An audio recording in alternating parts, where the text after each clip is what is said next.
There I was in Dulles Airport in line, frustrated because I'm thinking I might miss my flight. There's a there's a lady behind me. She's just worried because she might miss her grandson's wedding in Aruba, and she doesn't have the answers. She's trying to get there, but she doesn't have the answers. There's a couple in front of me complaining and angry because they might miss their first anniversary wedding celebration. And then there's me, just as frustrated because I was at this airport a week earlier and none of this confusion existed. And for me, my daughter's in a volleyball program, her first season, and she expects me to be there. Now, I know that this line is not normal because, again, I was there a week earlier. So I have a decision to make. I can either stand in this line and risk missing the game, and it's pretty high because there's a lot of people in front of me and a lot of angry people in front of me, or I could take a risk. And the risk I could take is getting out of line, finding a United agent, and seeing if there's another line because there just has to be another option. So I take that risk. Now, mind you, if my risk is off, I'm 100% missing the game because the line is over an hour long to check your bag.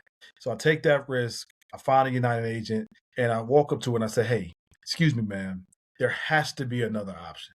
And she then proceeds to touch my lower back, point me in another direction that's around the corner. Now, I can't see what's around the corner, but she says there's another option around the corner. And so I go, walk around the corner, and when I get around that corner, I see a whole new empty line. It's like not technically a line because there's nobody there. I walk right up to the gate, not to the gate agent, but to the bag check lady, and I hand her my ID, still in disbelief because this is their mind's right around the corner. No, nobody can see this line.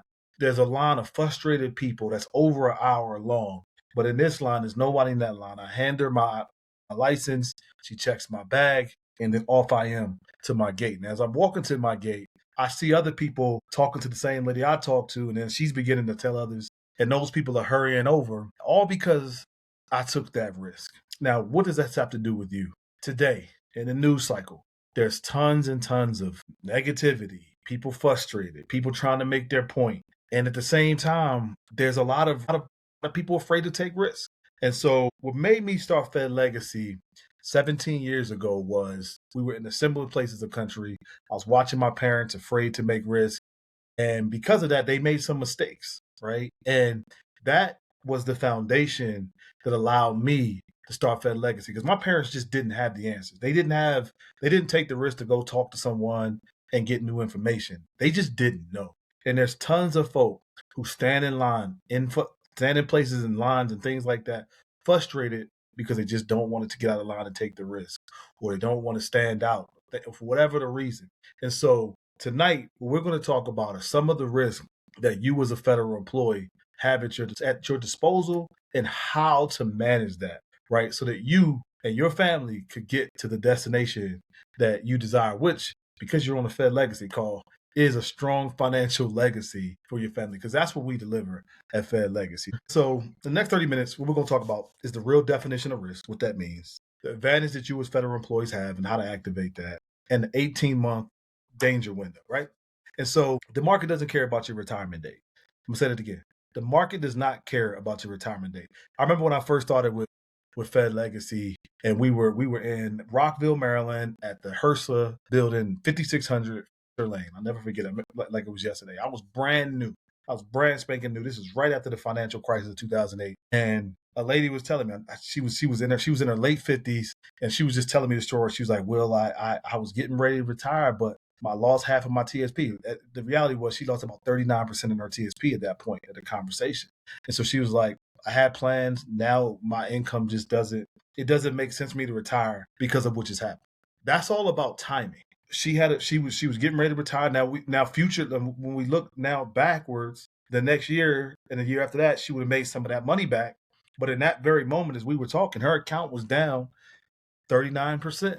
And so in her mind, she couldn't retire. Again, the market does not care about your retirement date.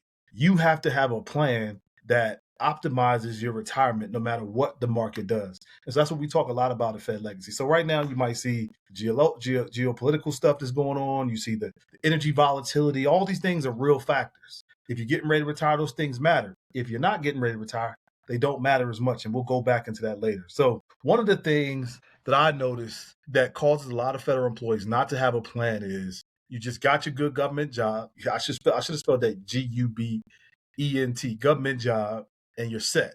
Yes, that is a good thing, and we'll talk about that later. But even with that, especially as you get closer to retirement, you want to make sure you have a plan for your TSP, because you cannot just coast. That lady that I talked about earlier, she was coasting, and then she got shot by the fact that she was getting ready to retire, and boom, her TSP is down all that money, right?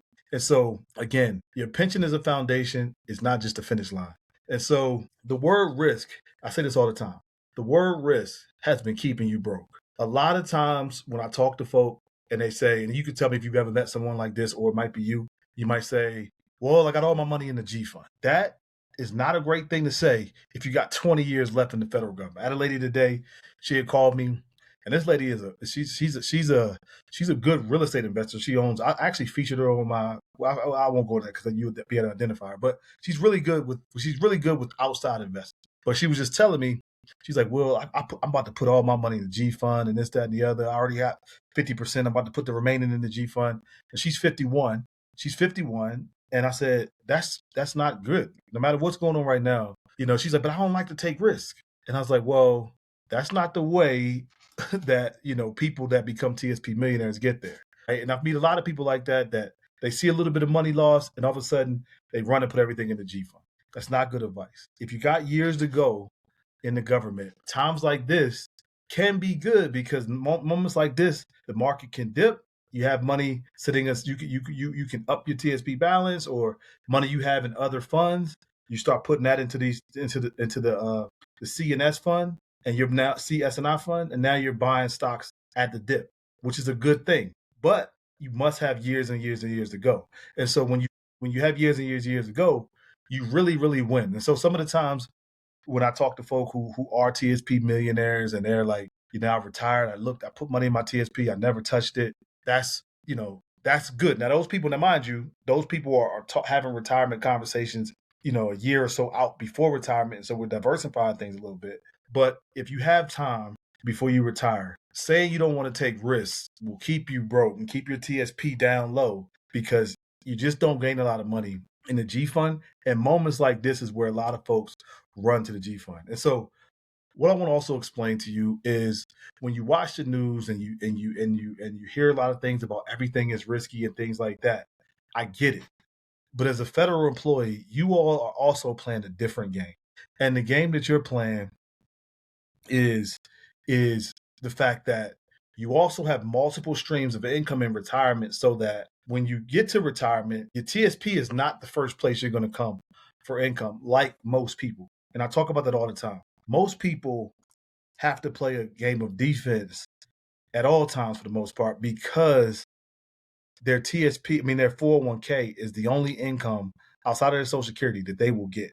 As far as federal employees, most of you all at least, especially when you have a plan, your TSP is not your main source of income, because you got your pension, you got your Social Security. And by the time you have those two incomes hitting your account, your expenses should be, for the most part, paid. When you need your TSP then comes in as a supplement to that, but it's not the entire thing, right? So that's the difference that you as a federal employee have, right? And so one of the things that you have to think about as you get close to retirement is sequence return, sequence risk, tax risk, behavioral risk. I won't go deep into those today because it'll take up a lot of time, but when you draw money, how you draw it, super important. Tax risk, we talk about that all the time with as a federal employee, your TSP will continue to grow in retirement. If you're not doing Roth conversions to pay less taxes over time, that becomes a significant risk. And then what I'm just mentioning now, the behavioral risk, which is moving money based on emotion because the market might not look good, right? So again, key number 2, you have an advantage, which is your first pension, your Social Security, and your TSP. A lot of people call it the 3-legged stool. That's a unique benefit to you, so you can manage risk a little bit differently, right? And so one of the structures that and I'm sure you're asking, like, okay, Ms. Smith, you're telling us all this stuff about, don't panic and don't put all your money in the G fund and don't leave all your money in the C fund, it seems like, until you're getting close to retirement. And so this is for you all that are close to retirement. Within, we like to say anywhere between 18 to 24 months for sure, right? You folks, you want to make sure that you have what we call the financial house. That means you want to have some money set aside that's protected, and that's different for every person. When we meet with folks, we help you define what that is. You want to make sure you have some money set aside for tax planning and making sure some money is outgrowing for inflation. Like those are the two. That's the wall, the insulation piece, and then the roof. That's the risk money, right? And over time, you're taking on less and less risk the closer you get to the time in which you're going to withdraw income, right? And so the thing that caused the most panic in moments is you see a headline, you move money defensively, you wait for stability, and then you re-enter the market when it's too late. That's a common pattern that we see across the board. And so, it sounds good, it feels good. It's like, well, I'm going to wait until the market changes, then I'm going to get back into the market. It's common Wall Street research that when it comes to the market, there's 10 days in a person's portfolio that could make the difference, right? 10 days. It's 10 days that you'll see, it's just 10 days in a given time frame that could make a big difference when it comes to somebody's portfolio. So if we look at the last 20 years, and a person that started off with $250,000 invested, if they kept their money in the market for 20 years, just let it sit based on the average S&P growth, they will be at $816,000. They just let the money sit. But if they put $250,000 in and they just missed the 10 best days over the last 20 years, just those 10 best days, they will be at a portfolio balance of $362,000. The reason why that is because if you see when you're looking at a portfolio, most days the market's going up 1%, -1, -1, 2, -1, and you just see that steady fluctuation. But then there's some days where it's like 5, 6, then there's 1, 2, 1, 2, 1, 2, 1, 2, 1, 2. But then that 5 and 6 is what makes the difference. And so that's what makes timing the market incredibly, incredibly hard. And that's why you want to make sure you have a plan, especially in times like this when you see so much volatility in the market, right? And so what we like to say is, again, here's that 18-month window. The reason why that 18-month window is so important is because once you get to that point, it's going back to that lady's perspective, that lady who we talked about, who had her TSP drop by 39% in 2008. She had plans to use her income right away, right? What she should have done if she had an advisor working with her, she would have put a certain percentage of her money into a protected status at least 18 months before her expected retirement date, because that would have been her income money where she wouldn't have to draw down on the lost money that she lost in the market. Because once you get to that place, and so one of the things we do when clients are approaching retirement, we take you through the whole retirement analyzing process. And what we do is we identify when will this person probably need income, if they're going to need it. Does this person have a long-term care strategy set up? How much money do we need to have earmarked for that? Does this person have bills that they need to be paid off before they retire? We make sure we earmark that. Does this person have a tax plan? And once we do that, that helps us set that foundation. Once we identify that, we want to put that money into some sort of protected status so that if crisis does hit, that person's not panicking as a reaction to what's going on in the market, right? And so if that lady would have done that, she wouldn't have had as much panic because she would have saw, okay, the things I need when I retire are already taken care of. I can wait it out another year or 2 years with the money that's in a growth status, because everything I'm going to need as soon as I retire is set away. So you want to make sure you have in your plan, because that will give you that peace of mind. The thing that we see often that mess people up in retirement is when catastrophe hit. It could be a family emergency, it could be a health emergency, it could be a market type of emergency. Any of those type of emergencies, when you act emotional, it can disrupt your retirement. And we've seen that over and over and over again.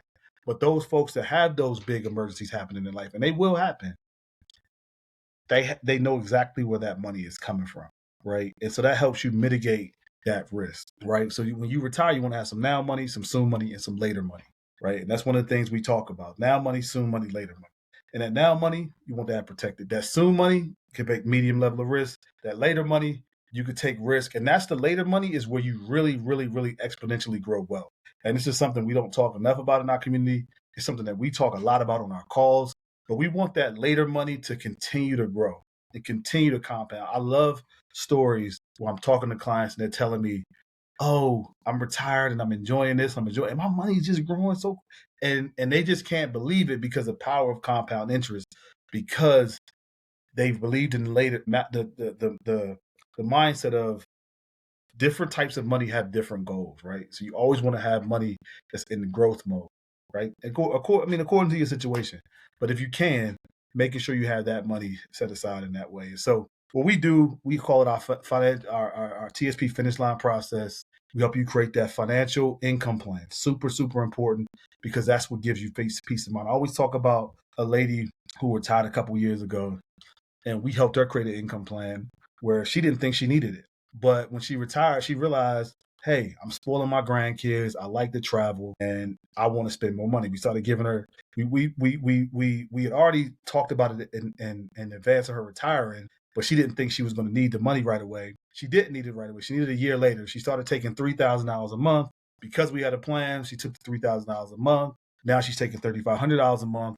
And here's the cool part: despite her drawing down on that like that, because we have her money in two different buckets and the one protected bucket is giving her a decent return, even though she's drawing down an income, her accounts are still growing, even though she's drawing down an income, because we strategized on how we did it, right? And so you want to have that income plan.